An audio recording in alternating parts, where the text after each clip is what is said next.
Hello दोस्तों, day 4 की series में आपका स्वागत है। आज मैं बताने वाला हूँ कक्षा 10वीं के चैप्टर 3 के इंपॉर्टेंट क्वेश्चन। देखो, क्या बात है सर, क्या बात है सर, क्या बात, ये बात है। चैप्टर 2 के इंपॉर्टेंट क्वेश्चन मैं बता चुका हूँ। चैप्टर 2 तक आपके इंपॉर्टेंट क्वेश्चन मैं बता चुका हूँ। अगर वीडियो नहीं देखी है तो जाके देख सकते हो। ये पार्ट नंबर पहला है चैप्टर 3 का। चैप्टर 3 का नाम है धातु एवं अधातु। ठीक, चैप्टर 3 का नाम है धातु एवं अधातु। ठीक, अब आते हैं क्वेश्चन पर। इसके क्वेश्चन है आपका, देखो, धातु किसे कहते हैं, धातु के बारे में जानते हैं। धातु का ज्ञान बहुत ही पुराना है। कॉपर व पुरानी धातु है, सबसे कॉपर पुरानी धातु मानी जाती है। इसका उपयोग बर्तनों, हथियारों तथा अन्य सामानों को बनाने में किया जाता है। आजकल धातुओं का प्रयोग पुल, हवाई जहाज, रेल तथा अन्य वस्तुओं को बनाने में भी किया जाता है। ठीक, अब धातुओं के उदाहरण पर आते हैं। धातुओं के उदाहरण: iron, copper, aluminium, magnesium, lead, zinc और सोडियम।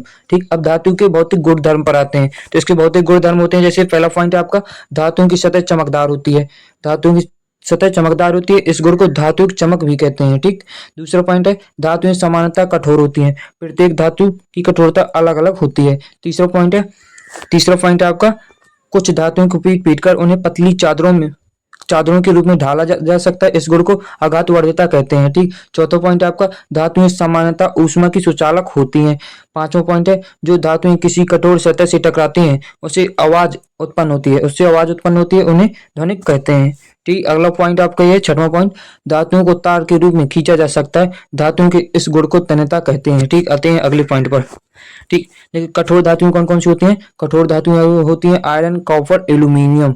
ठीक, नरम धातुएं कौन कौन सी? सोडियम, पोटेशियम होती हैं। सबसे अधिक आघातवर्ध धातु कौन सी है? सोना, चांदी। ठीक, ऊष्मा की सुचालक धातु कौन सी होती है? चांदी, तांबा। एक नंबर के क्वेश्चन पूछ लेता है, खाली स्थान हो चाहे विकल्प हो। ठीक, सबसे अधिक तन्य धातु कौन सी होती है? सोना होती है। और ऊष्मा की कुचालक धातु कौन सी होती है? लेड और मरकरी। ठीक, अब आते हैं धातुओं के रासायनिक गुणधर्म कौन कौन से होते हैं। रासायनिक गुणधर्म कौन से होते हैं? तो पहला, धातुओं का दहन। धातुएं ऑक्सीजन की क्रिया करके धातु ऑक्साइड बनाती हैं। ठीक, धातु ऑक्सीजन से क्रिया करके धातु ऑक्साइड बनाती है। ठीक, उदाहरण के तौर पर ये आपका उदाहरण आपका ये रहा। ठीक, अब आते हैं अगले क्वेश्चन पर। अगला क्वेश्चन देखो, ये क्वेश्चन है, उभयधर्मी ऑक्साइड किसे कहते हैं?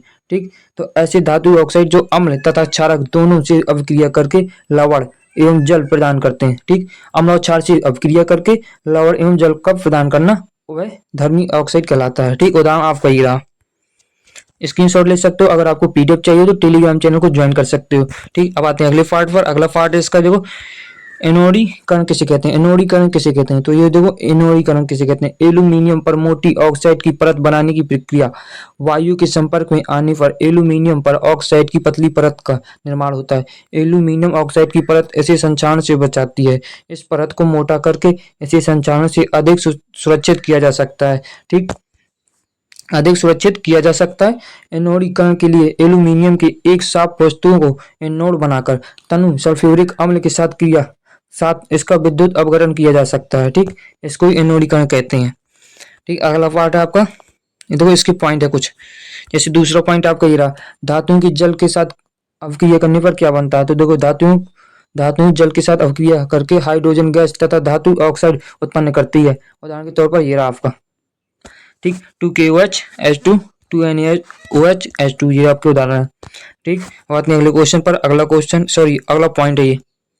अगला पॉइंट ये है, धातुओं की अम्लों के साथ अभिक्रिया करने पर क्या बनता है? अम्लों के साथ धातुओं की अभिक्रिया करने पर, उसमें जल था, इसमें अम्ल है। ठीक, धातुएं अम्ल के साथ अभिक्रिया करके संगत लवण व हाइड्रोजन गैस बनाती हैं। ठीक, ये उदाहरण के तौर पर ये स्क्रीनशॉट ले सकते हो। अगला पॉइंट आपका ये है। अगला पॉइंट ये चौथा पॉइंट है, धातु लवणों के साथ अभिक्रिया करने पर क्या बनती है? देखो, वो क्या था? वो था अम्ल। ये थे धातु लवण। धातु लवणों के साथ अभिक्रिया करने पर क्या बनता है? तो सभी धातुओं की क्रियाशीलता में अंतर होता है। अधिक अभिक्रियाशील धातु अपने से कम क्रियाशील धातु को यौगिक विलयन का गलित अवस्था में विस्तारित कर देती है। ठीक, ये आपका ये पॉइंट है। अगले पॉइंट पर आते हैं। देखो, अगला क्वेश्चन है ये, एक्वा रेजिया किसे कहते हैं? तो देखो, रॉयल जल का लैटिन शब्द, यह 3.1 अनुपात में सांद्र हाइड्रोक्लोरिक अम्ल एवं सांद्र नाइट्रिक अम्ल का ताजा मिश्रण होता है। यह गोल्ड को भी गला सकता है।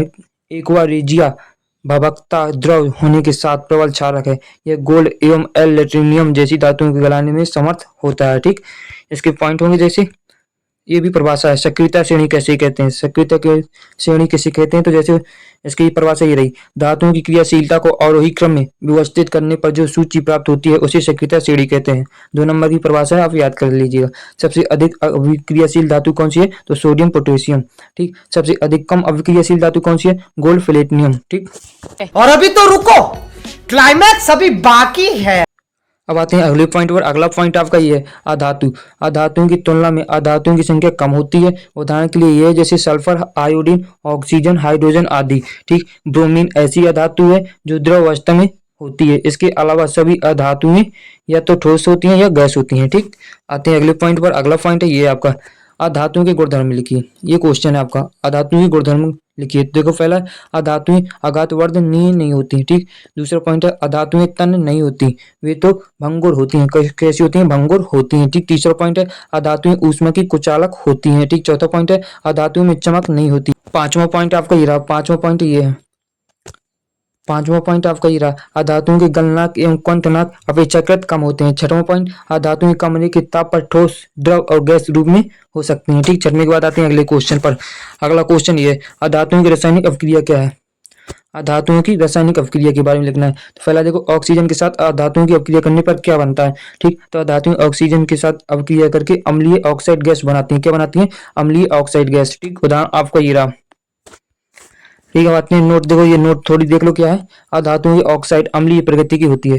जो अधातुओं की ऑक्साइड होती है वो अम्लीय प्रकृति की होती है। जैसे एक नंबर में पूछ ले, अधातुओं की ऑक्साइड कैसी होती है, कैसी प्रकृति की होती है, तो अम्लीय प्रकृति की होती है एवं जल में घुलकर अम्ल बनाते हैं ये।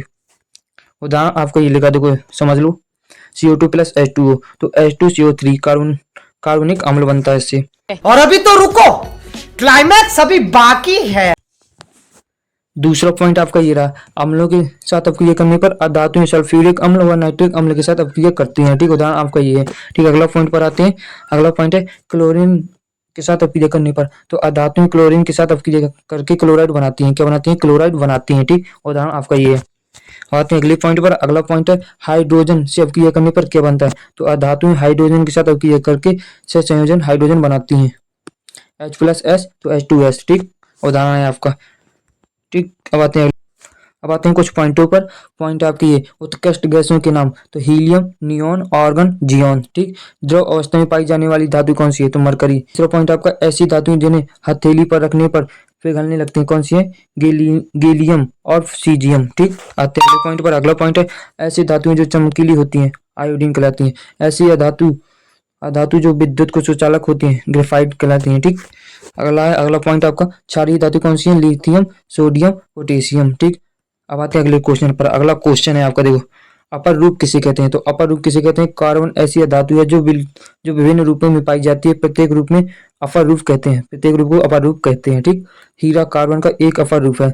यह सबसे कठोर प्रकृति की पदार्थ है। इसका गलनांक एवं क्वथनांक बहुत अधिक होता है।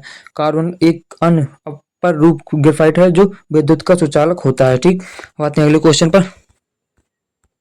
ठीक है, ये देखो चैप्टर पार्ट 2 है। अगली वीडियो कल ले लेगी, तो वीडियो पसंद है तो लाइक कर देना, चैनल पर नए हो तो सब्सक्राइब कर लेना। देखो ये नोट्स हैं, अगर आपको उनकी पीडीएफ चाहिए तो टेलीग्राम चैनल को ज्वाइन कर लेना। ठीक, अब मिलते हैं अगली वीडियो में, तब तक के लिए ऑल द बेस्ट।